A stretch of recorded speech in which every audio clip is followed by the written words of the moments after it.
Ukosefu wa maarifa sahihi ya Mungu ndio chanzo cha matatizo mengi duniani.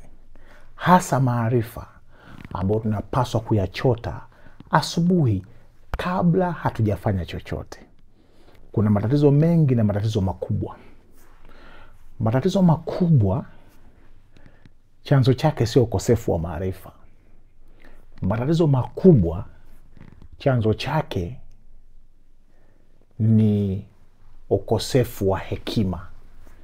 Sasa hili nisikuchanganye, kuna tofauti kati ya maarifa na hekima.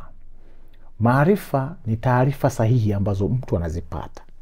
Hekima ni application, ni uwezo wa kutumia hizi taarifa kuziweka katika vitendo na vikaleta matokeo makubwa kwenye maisha ya mhusika ambaye amepokea. Sasa maisha unayoishi ni matokeo ya makusanyiko ya taarifa ambazo zimekufikia. Sasa kuna au taarifa hizi nazita maarifa. Sasa kuna maarifa yanayoumiza, maarifa umizi, na kuna maarifa yanayojenga, maarifa sahihi yanayojenga na kukusaidia. Tunakwenda kuangalia ile nguvu ya maarifa. Nataka unielewe vizuri, iko nguvu katika kupata maarifa sahihi, maana itakuepusha na matatizo mengi. Lakini iko nguvu zaidi katika kuipokea hekima, power of applying the acquired knowledge, nguvu ya kuweka katika utekelezaji taarifa na maarifa sahihi ulioyapata. Biblia imejaa watu ambao walikuwa na hekima nyingi sana. Yuko mwanamke mmoja wa kutoka eneo la Tekoa, alikuwa na hekima nyingi na uwezo mkubwa wa kunegotiate na kumpatanisha watu. Alipohitajika mtu wa kumpatanisha Daudi pamoja na mtoto wake Absalomu walipogombana, Yoab, mfuasi wa bodyguard wa Daudi, alienda kumtafuta mwanamke wa Tekoa, mtu mwenye maarifa, mwenye akili, mwenye hekima, lakini mwenye uwezo wa kuyatumia yale maarifa yake katika vitendo. Usipopata maarifa sahihi ya neno la Mungu, kitakacho kutokea utapata maarifa yasiyo sahihi, ambayo ni maarifa ya aina tatu tunakwenda kuyaona. Na maarifa haya yakikujaa, matokeo yake ni uchungu, maumivu, hasara na kubomoka katika maisha. Sasa wakati wa asubuhi, kama ambavyo tumesoma Isaya 50 mstari wa 4, kwamba Mungu anawaamsha watu asubuhi na mapema apate kuwafundisha. Sasa tofauti ya kwako na mtu ambaye akifundishwa na Mungu anafanyia kazi. Yani kwa niseme mafanikio ni nini? Mafanikio ni constant application of God's knowledge. Ni matokeo ya kuingiza katika vitendo kwa mwendelezo maarifa au maarifa ya Mungu. Sasa kichwa chako ni kama bustani au shamba lolote. Hata usipopanda kitu chochote, kuna kitu kitaota. Yaani ukinunua shamba, usipopanda itaota magugu, itaota mbigili, itaota matango poli, vitu vitaota. Kwa hiyo usipoweka maarifa sahihi ya Mungu katika wakati sahihi wa kupokea maarifa, adui atapanda vitu vyake. Hata Yesu alisema hatukupanda mbegu njema. Magugu yametoka wapi? Anasema usiku ulipolala, adui alikuja akapanda magugu kwenye shamba lako.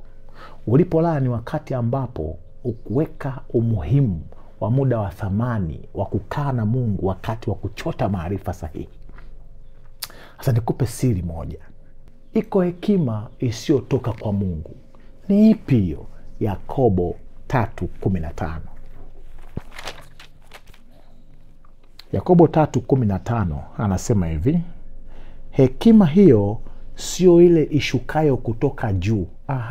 Kuna hekima ishukayo kutoka juu, na hekima inaitwa horizontal wisdom. Ni hekima tu ya humu duniani, ujanja. Anasema hekima hiyo sio hekima ishukayo kutoka juu. Anasema bali ni ya dunia 1, ya tabia ya kibinadamu 2, na shetani. Kwa hiyo hizi hekima tatu, kama una hekima ya Mungu, una hekima ya dunia, una hekima itokayo kwa binadamu, na kuna hekima itokayo kwa shetani. Hivi vitatu matokeo yake ndio unaona kuachana, talaka zimeongezeka. Hivi vitatu matokeo yake ndio unaona maisha ya wasiwasi na mashaka na hofu, huzuni na simanzi, na watu wakuwa wanasema watu wa Mungu, lakini ili uweze kuwa mtu wa Mungu lazima ujawe na maarifa sahihi. Sasa somo la leo, maarifa ili yakusaidie, ya kuepushe sio tu na matatizo mengi na yale mengine makubwa, lazima umwombe Mungu akupe uwezo wa kuyaweka katika vitendo. Uwezo wa kuyaweka katika vitendo Mungu nao huwa anautoa asubuhi. Ndio maana Yesu alitenda matendo makubwa kuliko mwanadamu yote aliyokuwepo pa duniani, kwa sababu alitumia muda ule wa asubuhi na mapema kuchota uwezo na uweza wa Mungu wa kufanya mambo kutoka kwenye yale maarifa ambayo aliyasoma katika maandiko. Ndio maana hakuna mtu aliyekuwa na uwezo wa kuongea kama Yesu, hakuna mtu afanya vitu kama Yesu. Sasa Yesu akitegemea na wewe utaiga hii tabia, akasema aniaminie mimi, kazi nilizozifanya atafanya kubwa kuliko hizo. Wanaofanya mambo makubwa kuliko Yesu ni wale ambao wataamua kukaa asubuhi na mapema na kutenga muda wa kusoma maandiko ambayo ni chanzo sahihi cha maarifa, lakini pia na kuomba uwezo wa kuyaweka katika vitendo. Uwezo huu tunaupataje? Bila kujua hivi somo hili limekufa. Bila kujua hivi somo hili halijatekeleza kile kilichokusudiwa.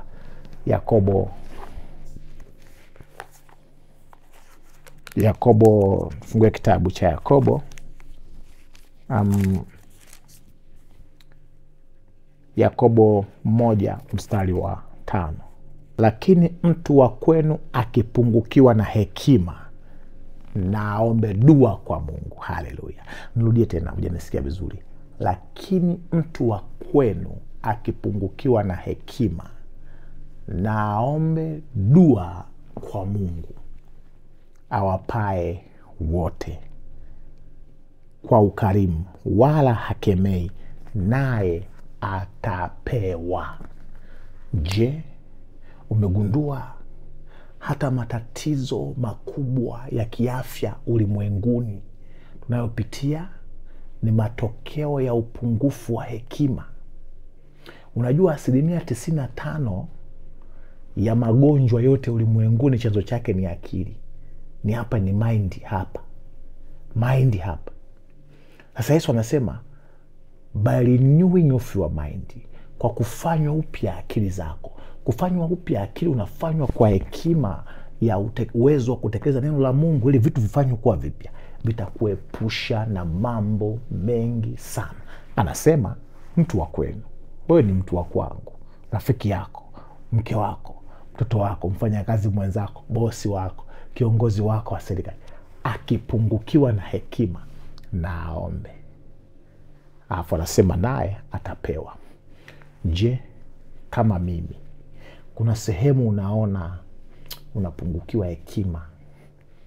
Kuna maarifa, unajua mambo mengi ya Mungu, lakini kwenye kuyafanya yakawa ni hekima yenye kukuvunishia vitu bora kwenye maisha yako hakuna. Je, ni miongoni mwa wale watu ambao wanakuwa kiroho sana siku ya ibada, lakini katika siku za kawaida unaendeshwa na hekima za kibinadamu, hekima za dunia na hekima za shetani? Za Mungu unasema nataka uwezo wa kutekeleza yale ambayo Mungu ananifundisha. Nataka hekima hii, nataka na hekima inapatikana kwa kuomba. Nami nikualike tuombe. Baba, asante kwa ajili ya kipindi hiki kizuri na mtoto wako amesikia. Sasa ninaomba ufanye mambo yafuatayo. Sawa sawa na neno hili la 1:5 Yakobo. Mtoto wako ameomba hekima.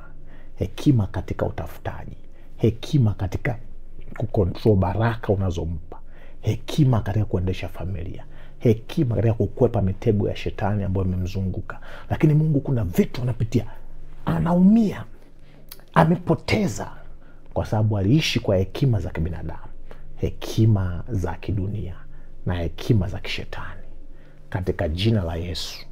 Tangu sasa ninamtangazia yuko huru dhidi ya mateso ya matokeo ya hekima potoshi na hekima mbovu za kibinadamu, za dunia na za shetani.